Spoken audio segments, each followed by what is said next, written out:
بسم اللہ الرحمن الرحیم۔ صبر کا بیان۔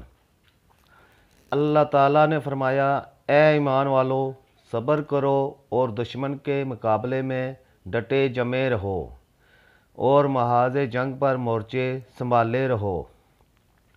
اور فرمایا کہ ہم تمہیں ضرور آزمائیں گے، کچھ خوف میں مبتلا کر کے، بھوک سے، مالو جانوں اور پھلوں میں کمی کر کے، اور صبر کرنے والوں کو خوشخبری سنا دیجیے۔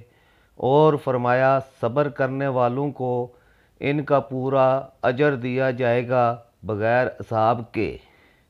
اور فرمایا البتہ جس شخص نے صبر کیا اور معاف کر دیا، میرے چینل کو سبسکرائب کریں، ویڈیو کو لائک اور شیئر کریں۔